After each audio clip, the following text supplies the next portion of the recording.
Welcome to my channel. आज इस lecture में हम ग्रुप थ्योरी से रिलेटेड एक थ्योरम करने जा रहे हैं। स्टेटमेंट देखते हैं। If order of an element a of a group G is n, then order of a raise to power p is also n provided p and n are relative prime. अगर कोई element ए है जो group जी को belong कर रहा है, जिसका order हमें एन दे रखा है, तो हमें ये प्रूव करना है कि जो ए रेज टू पावर पी है उसका भी ऑर्डर क्या आएगा, एन आएगा, जब पी और एन क्या है, प्राइम नंबर है। तो प्रूफ देखते हैं। जैसा कि हमें क्या दे रखा है कि ऑर्डर ऑफ ए क्या दे रखा है, एन दे रखा है। हमें दे रखा है order of a is n, तो यहाँ से हम क्या लिख सकते हैं, a raise to power n किसके इक्वल आएगा, आइडेंटिटी के इक्वल आएगा। हम मान लेते हैं कि जो order of a raise to power p है वो एम है, राइट। तो यहाँ से हम क्या लिख पाएंगे, a raise to power m p किसके इक्वल आएगा, आइडेंटिटी के इक्वल। हमें ये प्रूव करना है कि m is equal to n, that is order of a raise to power p है वो किसके इक्वल आएगा, ऑर्डर ऑफ ए के इक्वल आएगा। ये चीज़ हमें प्रूफ करनी है। तो हम लेके चलते हैं a raise to power p raise to power n, कुछ ऐसा हम लेके चले। तो इसे हम क्या लिख सकते हैं, a raise to power n raise to power p, कुछ ऐसा भी लिखा जा सकता है। A raise to power n क्या होता है, आइडेंटिटी होता है। रेज टू पावर पी क्या देगा, आइडेंटिटी हमारे पास आ जाएगा। तो यहाँ से हम क्या लिख सकते हैं कि order of a raise to power p क्या है, less than equal to n आ जाता है। और a raise to power p का ऑर्डर क्या है, एम है, तो हमारा एम क्या आ गया, less than equal to n आ गया। इक्वेशन 1 बना ली हमने।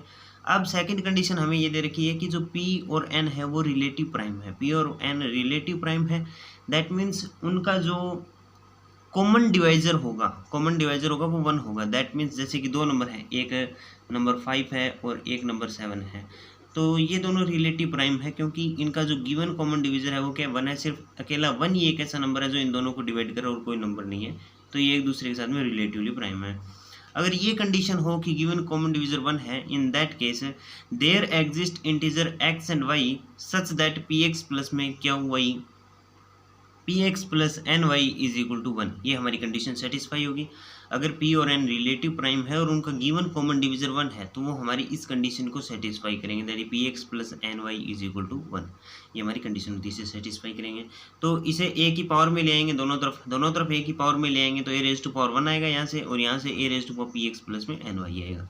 इसे हम लिख सकते हैं a raise to power p x into a raise to power n y आएगा।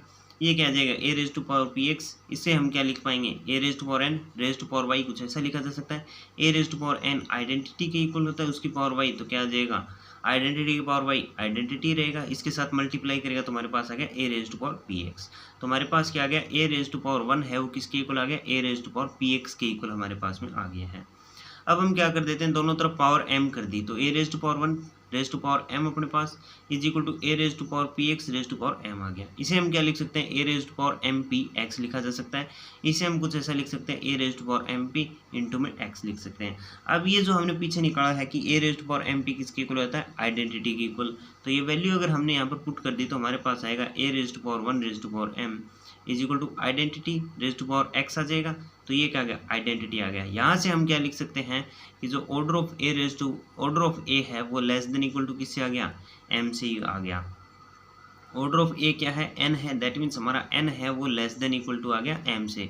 इक्वेशन नंबर 2 आ गई। अब इक्वेशन 1 से और इक्वेशन 2 से हम क्या लिख सकते हैं, 1 ये कहती है कि एम है वो less than equal to n है, और 2 ये कहती है कि एन है वो less than equal to m है। तो ये हमारा तभी पॉसिबल है जब हमारा एन और एम बराबर हो। एन क्या है, ऑर्डर ऑफ ए, एम क्या है, order of a raise to power p. तो हमारे पास क्या प्रूफ हो गया कि ऑर्डर ऑफ ए है वो किसके इक्वल आएगा, order of a raise to power p के इक्वल आएगा। Thank you.